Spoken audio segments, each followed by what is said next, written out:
Voy a leer la lectura de Romanos 14.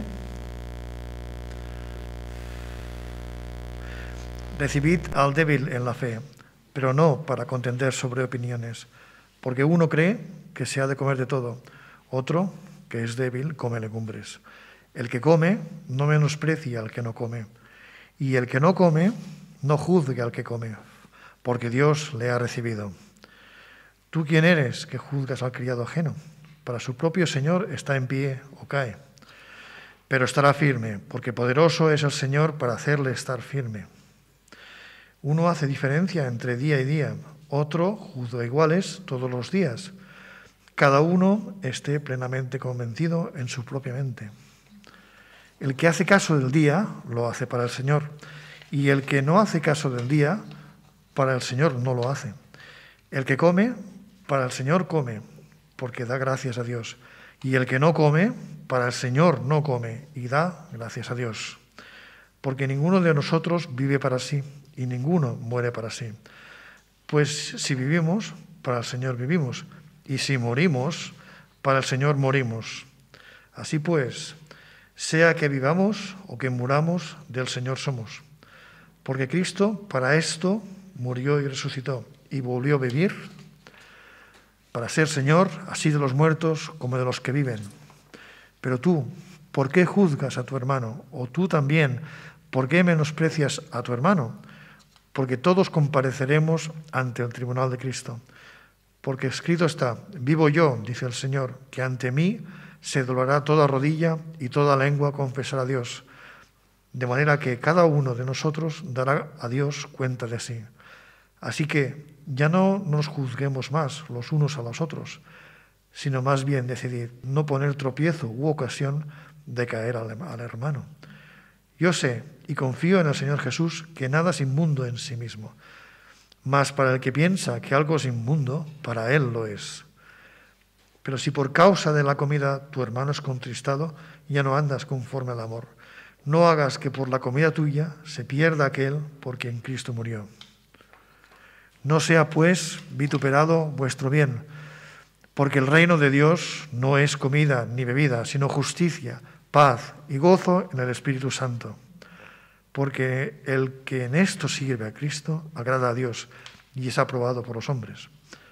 Así que sigamos lo que contribuye a la paz y a la mutua edificación. No destruyas la obra de Dios por causa de la comida. Todas las cosas a la verdad son limpias, pero es malo que el hombre haga tropezar a otros con lo que come.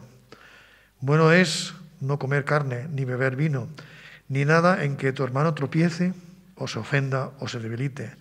¿Tienes tu fe? Tenla para contigo, delante de Dios. Bienaventurado el que no se condena a sí mismo en lo que aprueba, pero el que duda sobre lo que come es condenado, porque no lo hace con fe. Y todo lo que no proviene de fe es pecado.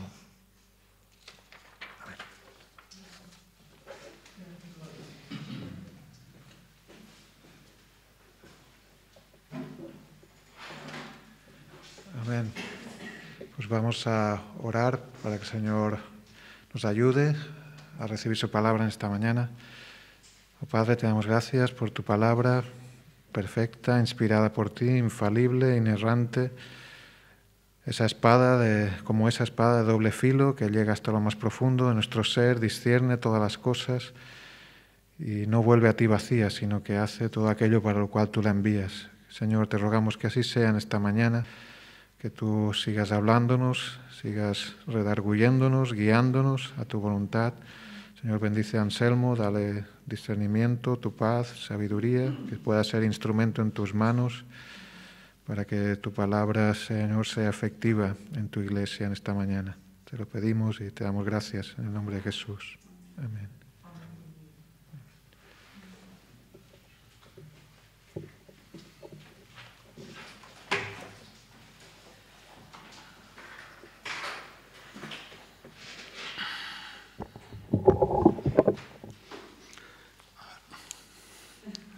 Se han entelado las gafas. Bueno, bien, hermanos, si alguien no conoce bien este pasaje, ni sabe en qué contexto está, pudiera parecer extraño, ¿verdad? ¿Por qué hablan tanto de comer y de beber y de días de fiesta y de otra vez de comer, de no condenes a tu hermano si come, si bebe? O porque no come, el otro uno porque come, otro porque no come. Y todo eso tiene que ver porque resulta que al principio en la iglesia, de muchas iglesias, pero en este caso en la iglesia de Roma, habían judíos que se habían convertido al Señor. Y también habían gentiles. Por lo tanto, había esa dificultad que tenían especialmente los de tradición judía, venían de una tradición, la ley de Dios y las tradiciones de los hombres también, en que ellos habían sido muy aferrados, ¿no? Como preceptos y cosas que tenían que hacer delante de Dios, cumplir fiestas, y había alimentos que estaban prohibidos también. Y sin embargo, claro, los gentiles no tenían ese problema, venían de otras filosofías, religiones, y no se encontraban con esos problemas. Ellos habían conocido, quizá les supuso menos dificultad que entender el Evangelio, y quizá entendieron mucho más lo que significa la libertad que hay en Cristo. Ya no se necesitan esos cumplimientos, ¿no?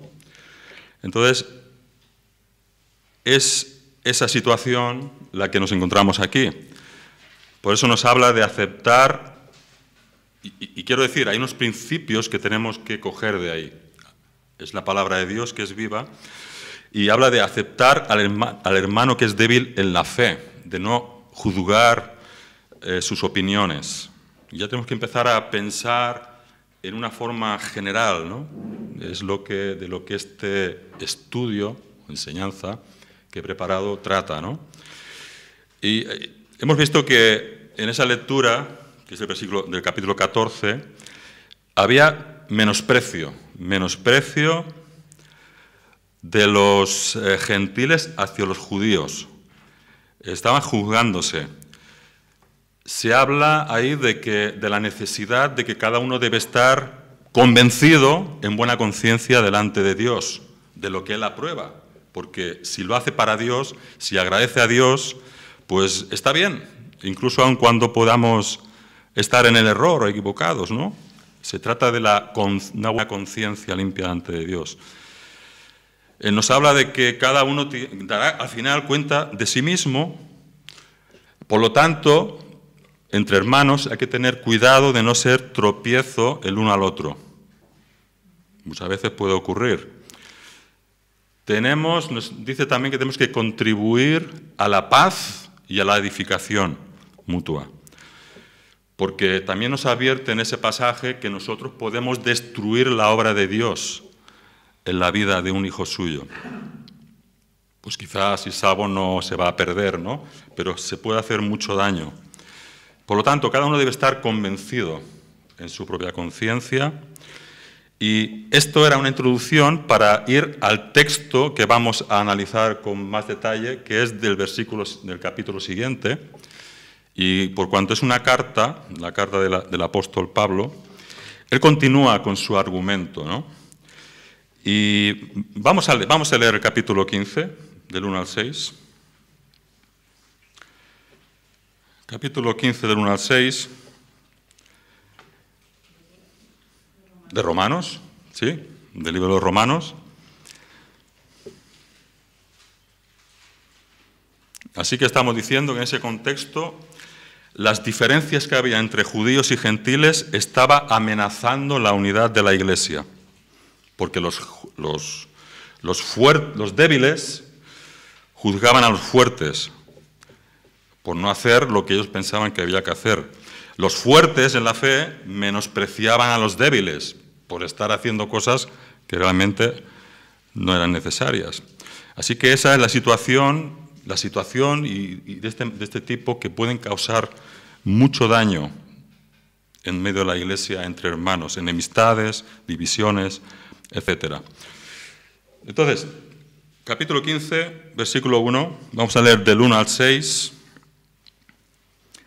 Después de haber dicho estas cosas, el apóstol que decíamos, el apóstol continúa diciendo, así que, y eso es lo que enlaza con lo que ya se ha dicho, así que los que somos fuertes debemos soportar las flaquezas de los débiles y no agradarnos a nosotros mismos. Cada uno de nosotros agrada a su prójimo en lo que es bueno, para edificación, porque ni aun Cristo se agradó a sí mismo. Antes bien, como está escrito, los vituperios de los que vituperaban cayeron sobre mí. Vituperios son insultos, desprecio, calumnias, todo ese tipo de cosas, ¿no? Porque las cosas que se escribieron, dice el apóstol, antes, para nuestra enseñanza se escribieron, a fin de que por la paciencia y la consolación de las Escrituras tengamos esperanza. Pero el Dios de la paciencia y de la consolación os dé entre vosotros un mismo sentir, según Cristo Jesús, para que unánimes a una voz glorifiquéis al Dios y Padre de nuestro Señor Jesucristo. Este va a ser nuestro texto para estudiar hoy. Aquí el apóstol Pablo se está apartando ahora mismo de cuestiones específicas que eran objeto de división en la Iglesia, pues ahora para tratar de forma general, para tratar cualquier asunto que se pueda dar, que los cristianos puedan enfrentar. Pablo rápidamente se extiende y fija su atención a toda la congregación. Y ahora en este capítulo 15 trata este tema de forma general. Así que aquí lo que no está diciendo el apóstol es, bueno, tenéis que aguantaros, ¿no? Tenéis que toleraros y resignaos, ¿no? No, no se trata de eso, se trata de que de una forma activa y amorosa llevemos las cargas de los débiles, de aquellos que probablemente sean más débiles que nosotros mismos.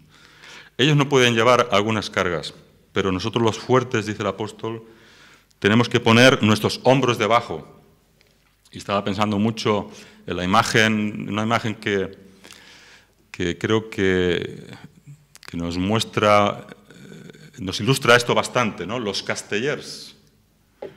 Los catalanes hemos visto los castellers, cómo hacen una piña a un montón de gente y empiezan a construir los más fuertes abajo, van subiendo, van haciendo una columna humana y al final, pues el propósito es que se mantenga, ¿no?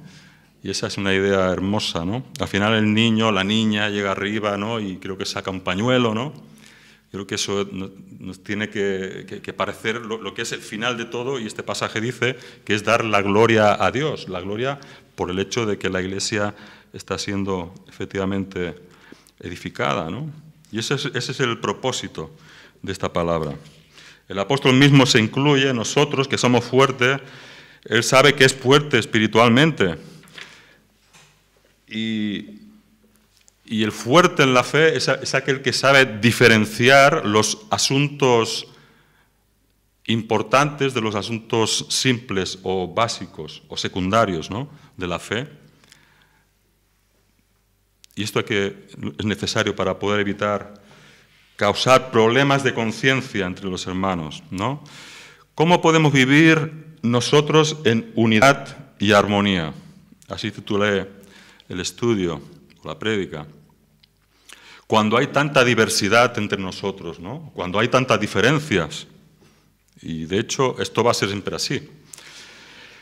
Pues, hermanos, esto es una realidad inevitable.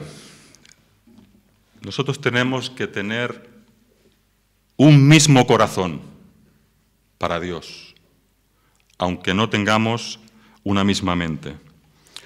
Es tener el mismo propósito, más que nuestros pensamientos, el propósito de la gloria de Dios, el propósito de edificarnos, de hacer lo bueno. Por eso es que tenemos que aprender a aceptarnos los unos a los otros en nuestras maneras de pensar. Y todos nos encontramos con maneras diferentes de pensar, ¿verdad? ¿No es cierto? Aún en la propia familia, aún en el propio matrimonio. Y quién sabe cuánto durarán esas cosas, ¿no? Tenemos que aprender a aceptarnos y amarnos y contribuir por el amor y por fortalecer la unidad. Entonces, lo que en este pasaje podemos ver yo lo he dividido en 3 secciones. Primero encontramos del versículo 1 y 2 una exhortación a toda la Iglesia. Tenemos una exhortación. Exhortación a edificarnos mutuamente. Después del versículo 3 y 4 tenemos el ejemplo de Cristo, ya lo hemos leído. Y Pablo nos lleva a las Escrituras, la necesidad de las Escrituras, de conocer las Escrituras, de aplicar las Escrituras, de ver el ejemplo de las Escrituras, de aprender de ahí. En tercer lugar, del 5 al 6, por último, vamos a ver la vida de comunión en unidad que glorifica a Dios. Ese es el resultado deseado. Ese es el propósito de esta palabra hoy.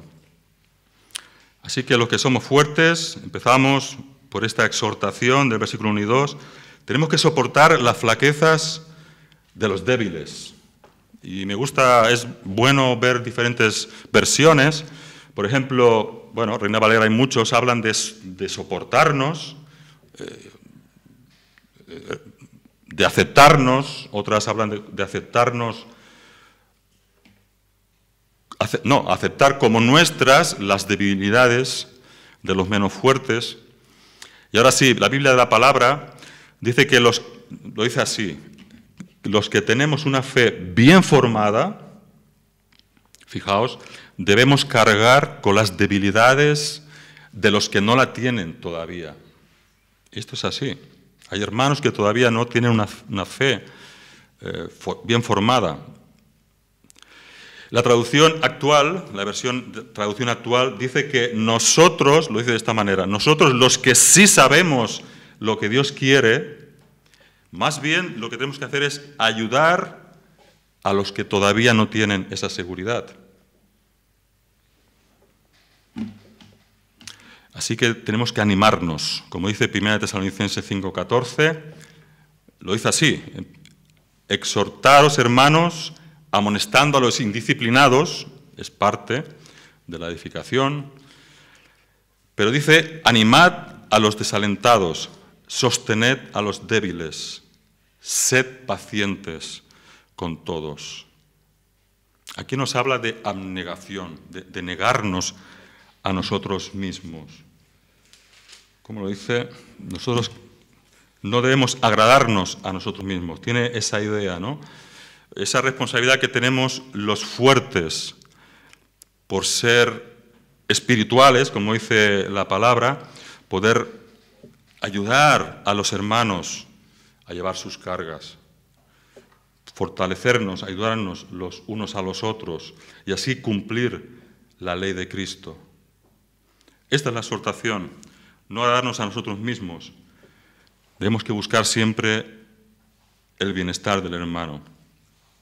Ahora, tenemos que entender que la Iglesia tiene diferentes niveles de comprensión. En todas las áreas de la vida es así. Todos tenemos que crecer, aprender. Entonces, todo dependerá también de cuánto está informada la conciencia de cada uno por la verdad de Dios.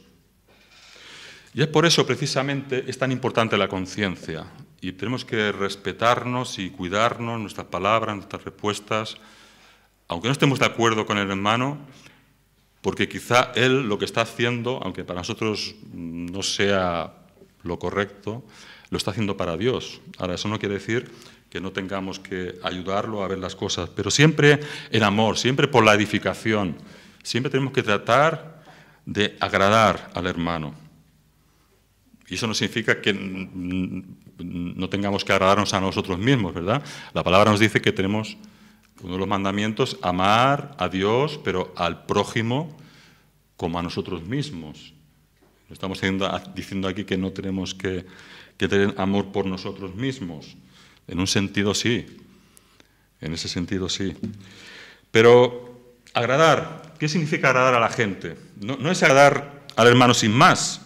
Si nosotros viviéramos para agradar a la gente simplemente por lograr su aceptación, entonces corremos el riesgo de perder nuestra propia integridad. Tenemos que mantenernos íntegros. Hay veces que no podemos estar de acuerdo con cosas que son, digamos, que no se pueden dejar pasar, ¿no? No podemos compartir muchas cosas y eso tiene que quedar siempre claro. Dice Pablo en Gálatas 1:10, busco el favor de los hombres. Esto lo estaba haciendo en un momento en donde él está defendiendo de alguna manera su ministerio. Había sido acusado también de ciertas cosas. Busco el favor de los hombres o el de Dios. Si yo todavía agradara a los hombres, entonces ya no sería siervo de Cristo. En primer lugar, hermanos, tenemos que estar siempre, sí, agradar al hermano, buscar ese esfuerzo por agradar al prójimo, pero tener cuidado porque si es por el mero agradar, pudiera resultar en un mal y no le hace ningún bien.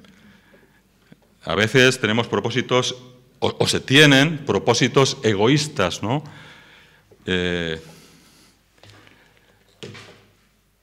Y se mira con segundas, ¿no? Buscando a veces qué partido sacar, ¿no? Por agradar a las personas, pero puede ser en contra de nuestra integridad. Bueno, sí que es cierto que no podemos agradar los caprichos de nadie, porque eso no procedería del verdadero amor, sino solamente aquello que entendamos que es bueno y que contribuye a la edificación. O sea, servir al hermano como a Dios, pero siempre con una buena conciencia. Habrán ocasiones en que haya que amonestar a los indisciplinados con el fin de restaurarlos. Tenemos que ayudarnos en el proceso de santificación y el entendimiento espiritual. Todo lo que contribuye a la paz. Como leíamos, tenemos que cuidar de no destruir la obra de Dios por causa de la comida, en aquel caso de los judíos, pero realmente no podemos destruir la obra de Dios por ninguna causa. Tenemos que ser vigilantes en medio de la congregación, en medio de la comunión de los hermanos. Porque, ¿cómo vamos a mantenernos unidos? Dice la palabra que al edificarnos unos a otros, estamos edificándonos a nosotros mismos, porque somos piedras vivas. Efesios 4, 15 y 16 nos dice que cuando todo el cuerpo está bien unido por las coyunturas, como miembros y funciona adecuadamente, y no tiene que ser solamente edificarnos por dones o capacidades que todos tenemos o Dios nos ha dado, ¿no? Sino que sobre todo tiene que predominar el amor mutuo, ¿no?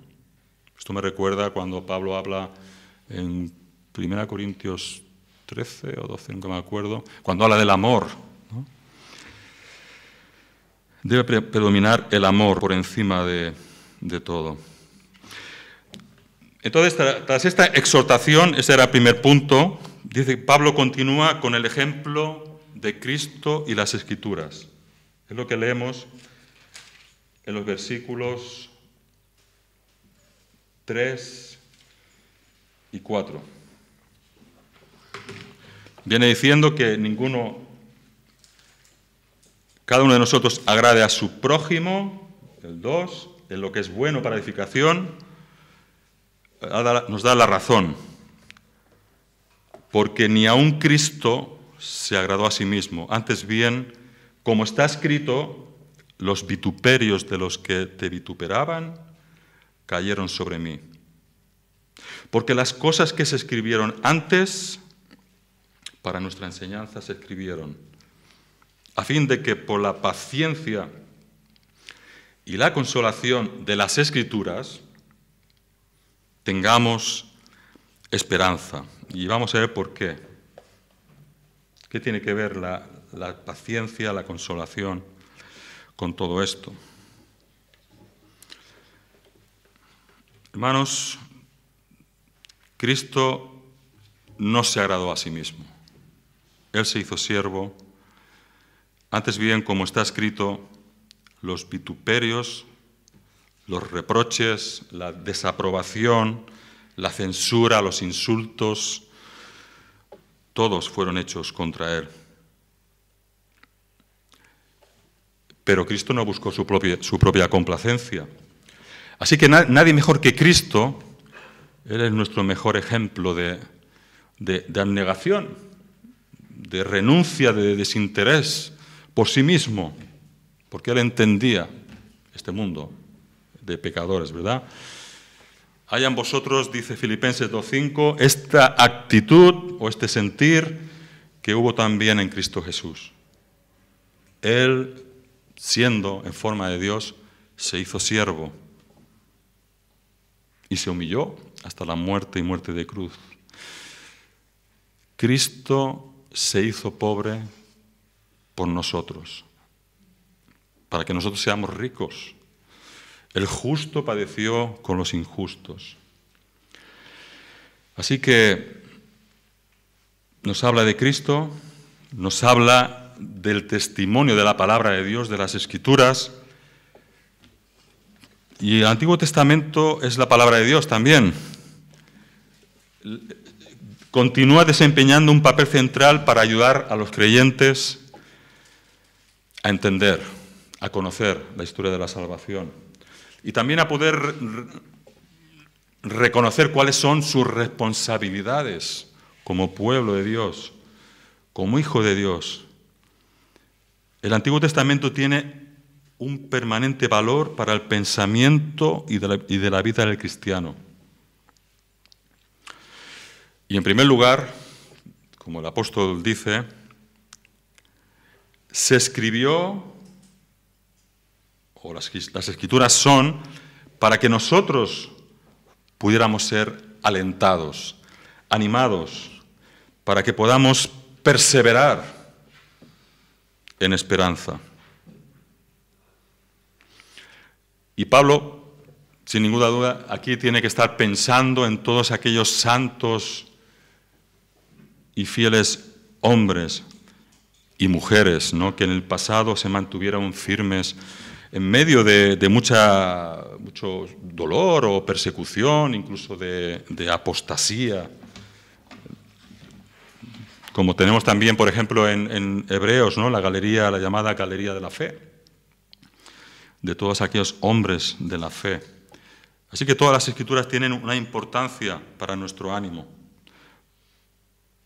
para que podamos perseverar en paciencia y ser como estos hombres creyentes que soportaron con firmeza las pruebas, permanecieron fieles, así que nos sirven como ejemplo. ¿Por qué el apóstol Pablo trae esta comparación de las Escrituras hablando del Salmo 69? Él menciona esto que vemos aquí,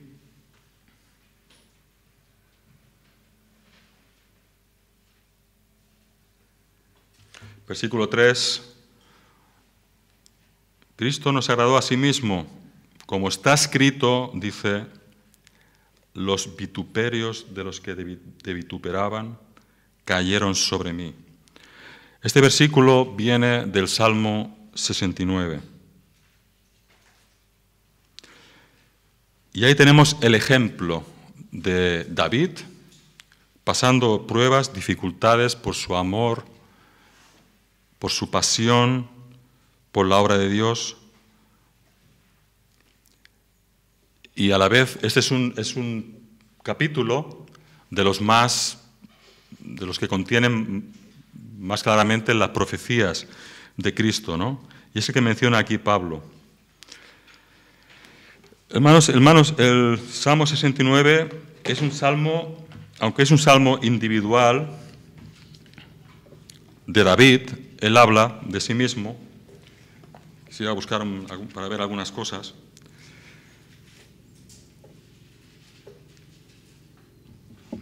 Él ruega a Dios por salvarle de esa situación que está pasando, porque se han aumentado los que le aborrecen sin causa. Se han hecho poderosos mis enemigos, me destruyen sin tener razón, sin tener por qué. Habla del hecho de que sean avergonzados los que por causa mía, no sean avergonzados, perdón, los que por causa mía en ti confían, Señor de los ejércitos. O sea, tiene un deseo de mantener incluso el testimonio dentro de la prueba, ¿no? Él ha sufrido afrenta. Él nos habla de eso mismo que menciona Pablo en Romanos. Los denuestos, los insultos, las afrentas cayeron sobre mí. Y la razón que da es que él tenía celo por su casa, ¿no? Si os acordáis, esto es lo que Jesús mismo había dicho. Dice que sus discípulos, cuando Jesús hizo azotes para ir al templo, para limpiar el templo de los campistas, ¿no? de los que hacían negocio, diciendo que habían hecho de la casa de Dios una casa de ladrones, los propios discípulos, dice que ellos se acordaron de esta palabra, de este salmo, ¿no? Donde dice que el celo de tu casa me consumía. Entonces, hermanos, lo que vemos aquí es este lamento, tanto de los hombres como lo que Cristo mismo tuvo que padecer, un sufrimiento a causa de su devoción por el Señor. Así que invoca a Dios que lo libere. También Cristo lo hizo en un sentido. Pase de mí esta copa. Pero esto es un salmo mesiánico que se tenía que cumplir. Así que tenían, lo que podemos observar ahí, que los creyentes, por el amor a Dios, pueden tener reproche incluso a veces de su propio pueblo. ¿No es acaso así lo que pasó con Cristo? Con los que supuestamente eran los representantes de Dios, los fariseos. Su propio pueblo, el propio pueblo judío fue el que finalmente lo condenó. Perfectamente ilustra el sufrimiento de Jesús. Tenían un celo profundo por Dios.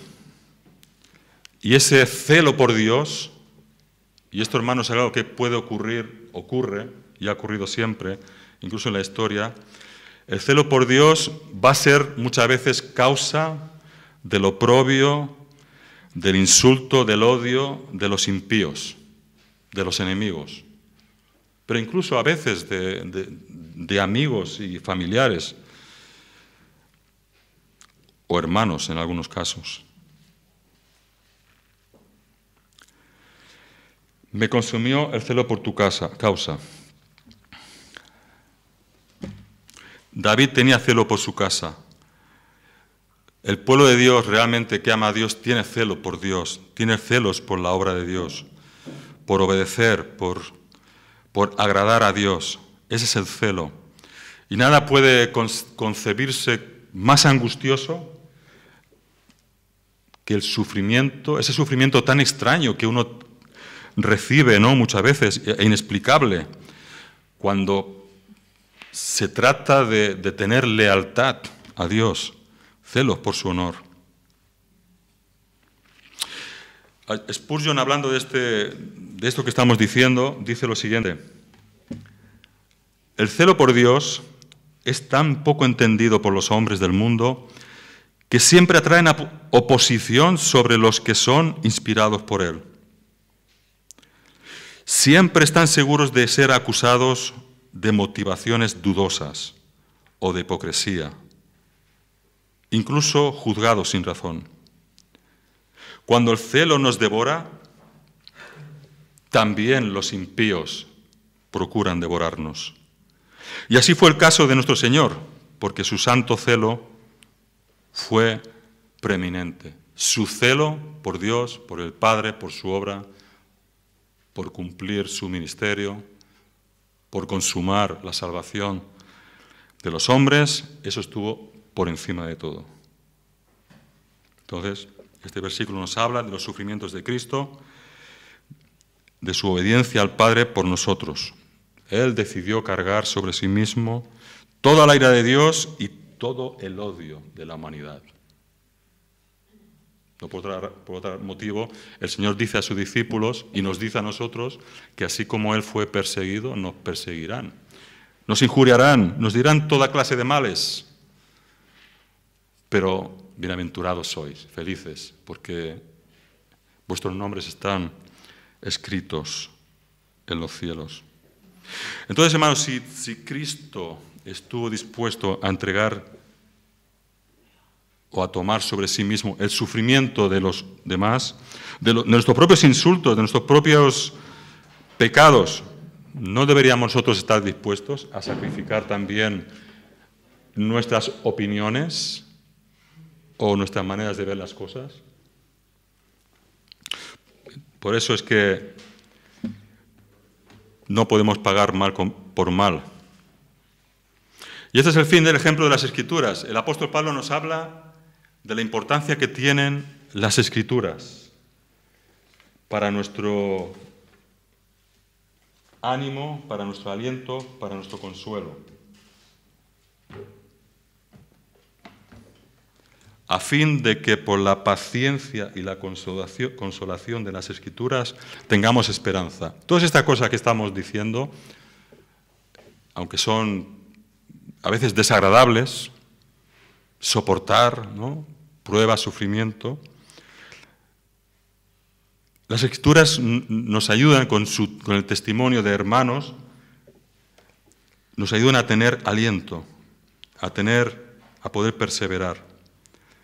El Dios de la paciencia y de la consolación os dé entre vosotros un mismo sentir.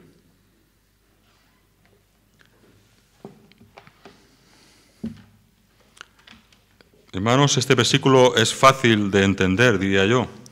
Las Escrituras nos ayudan a tener instrucción, enseñanza, y no se trata solamente de añadir conocimiento intelectual, sino que el énfasis está en el conocimiento práctico, el conocimiento que nosotros vamos a adquirir en la medida que nosotros aplicamos la palabra de Dios a nuestras vidas. Será entonces cuando pueda traer consolación y esperanza a nuestras almas. Las Escrituras bíblicas están para nuestro consuelo. Y ante toda situación que nos encontremos, en este mundo que está caído y tan afectado por el pecado que vivimos, podamos mantenernos firmes. Y hermanos, tenemos que volver siempre a la fidelidad de Dios, como cantábamos hoy. Qué reconfortable es saber que Dios nunca deja de cumplir sus promesas. Cuán importante es que nos llenemos de su palabra, de conocerle a Él. Él sigue comprometido con su pueblo. Él sigue comprometido con nosotros, con cada uno de nosotros, aun cuando nosotros no le correspondemos. Así es su misericordia nueva cada mañana, también decíamos. Muchas veces vamos a tropezar. Muchas veces vamos a seguir cayendo, pecando. Pero nuestro deber es seguir amándonos los unos a los otros, buscar el bienestar del otro. Dios siempre estará dispuesto a perdonar nuestro pecado. Así que las Escrituras nos proporcionan paciencia. En segundo lugar, también nos proporcionan ánimo y consuelo. El apóstol seguramente cuando escribe aquí está pensando en la fidelidad de Dios con su pueblo. Por eso dice en la segunda parte del versículo 4 que todo esto, el conocimiento de las Escrituras, el testimonio de las Escrituras, es a fin de que la paciencia y consolación, en esa paciencia y consolación de las Escrituras, nosotros tengamos esperanza. Vemos el valor de las Escrituras. Todas las Escrituras son inspiradas por Dios, son buenas para nuestra instrucción, se convierten en bendición cuando las ponemos en práctica, como decimos. Podemos encontrar muchas enseñanzas morales, muchos ejemplos, historias, testimonios de muchos que nos ayudan a ser fieles, como ellos lo fueron. Hermanos, si nosotros no nos fortalecemos en la esperanza que encontramos en las Escrituras, ¿sabéis qué va a pasar? Nos vamos a concentrar demasiado en nosotros mismos. Y entonces no vamos a pensar en nuestro prójimo, en nuestro hermano. No amaremos a los demás, estaremos amándonos a nosotros mismos. Y en este caso no está bien. Ese tipo de amor que olvida al otro no es el que Dios quiere. Él quiere un amor hacia el otro, así como nosotros nos amamos a nosotros mismos. Y qué difícil es eso, ¿verdad? Amar a otro como tú te amas. Significa darle lo que tú quieres que te den o no responder como no quieres que te respondieran. Así que ese es el amor que Dios quiere. Pues eso es lo que dice la Escritura. Son destinadas a nosotros también. La meta de todo esto, hermanos, es poder crear unidad en la Iglesia. Y esta es nuestra última sección que encontramos en los versículos 5 y 6. Pablo retoma esas dos palabras, esos dos conceptos, y dice, pero el Dios de la paciencia y de la consolación os dé entre vosotros un mismo sentir según Cristo Jesús, para que unánimes a una voz glorifiquéis a Dios, al Dios y Padre de nuestro Señor Jesucristo. Aquí se retoman esos dos conceptos. Paciencia y aliento, paciencia y consuelo. Producir perseverancia en nosotros, ánimo. El apóstol se está dirigiendo a los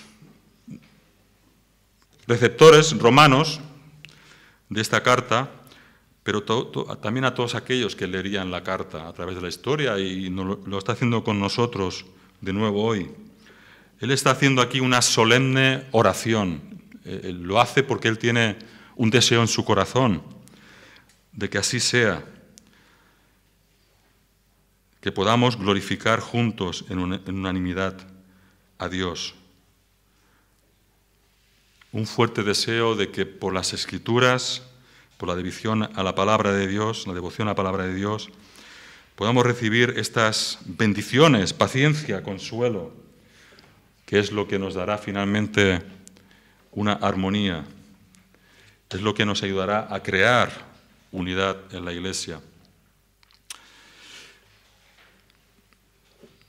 Las divisiones, la desconfianza y el rechazo que caracterizan la relación entre esos cristianos a quien Pablo escribe directamente, la iglesia de Roma, y como hemos dicho, no solamente en esos temas específicos, sino en cualquier otro, de ahí sacamos un principio, una verdad general, tienen que ser sustituidas por una unidad de mente y de espíritu. Y seguramente Pablo, si pudiera escribirnos de nuevo hoy, nos diría las mismas cosas. Viendo la iglesia como está, Nosotros hemos sido aceptados por Dios con todos nuestros defectos y diferencias. Por tanto, debemos poder aceptar los defectos y diferencias de los demás. Hermanos, la prueba de que tú entiendes el Evangelio en verdad está en cuánto amas tú a tus hermanos. Esa es la mayor prueba.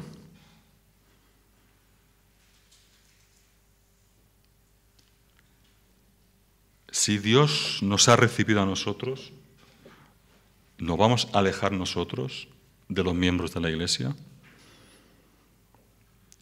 Y lo peor aún, por cosas que no son esenciales. Hermanos, luchas contra, y vamos terminando ya, las luchas, quería mencionar estas cosas también, añadir que las luchas entre hermanos e iglesias son demasiadas. Una y otra vez vemos a las iglesias que se destruyen por divisiones y desacuerdos internos. Hay crítica, hay competencia amarga unas con otras. Y lo mismo pasa entre los hermanos. También tenemos en la Biblia muchos ejemplos de decepciones y problemas entre hermanos. No es que sea nada extraño. Estamos sujetos a las mismas pasiones de los que estaban nuestros antepasados. Y lo hemos visto incluso de personas que finalmente, que eran pueblo de Dios, que eran hijos de Dios, tenían celo por Dios y su obra, se mantuvieron fieles incluso, pero esas cosas pueden surgir. Hay que tener mucho cuidado. Ahora, tenemos que entender que hay muchas luchas, entre comillas, que son legítimas y son inevitables. ¿De verdad? Pues sí, porque Pablo no está hablando de la unidad en el cuerpo a cualquier precio.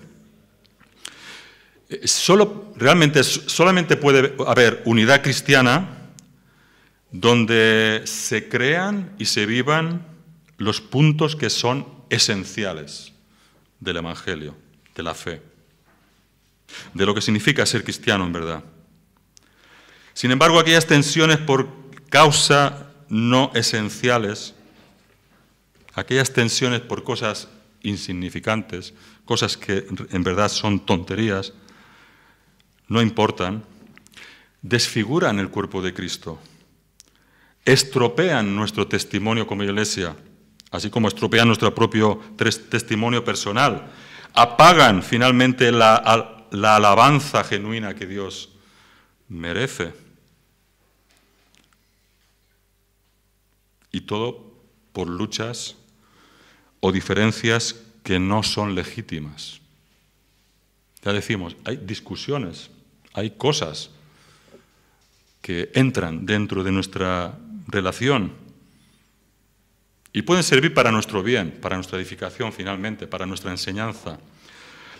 Pero hay otras que el enemigo las usa para aventajar sus propósitos, el enemigo de nuestra fe. Así que, hermanos, necesitamos muchísima sabiduría de Dios.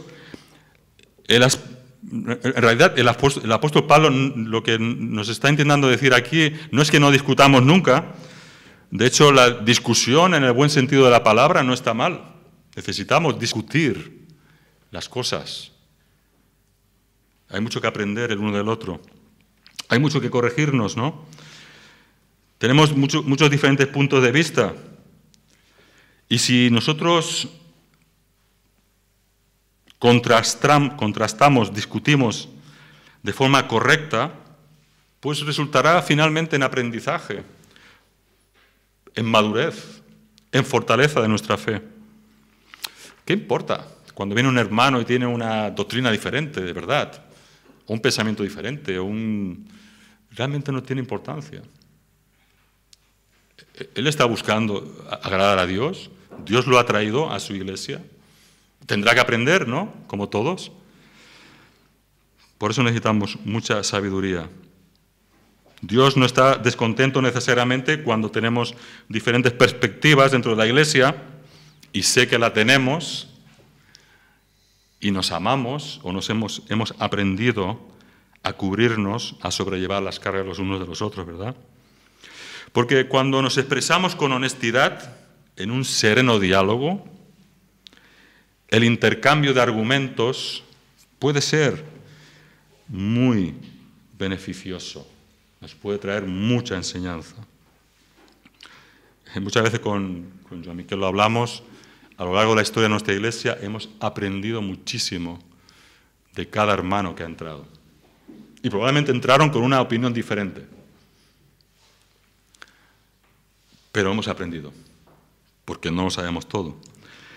Así que esto solamente cuando se hace en una unidad de espíritu, unanimidad, un mismo sentir. A esto se refiere un mismo sentir, no a tener que estar todos cortados por la misma idea, porque eso no es verdad. Somos seres humanos, hechos a imagen de Dios, autónomos, con una vida, un espíritu, una mente que Dios nos ha dado, y podemos ser diferentes, pero sí que Dios ha puesto en su Iglesia un mismo espíritu para que podamos ser humildes y entregados para buscar el bien de los demás y de la Iglesia en su conjunto.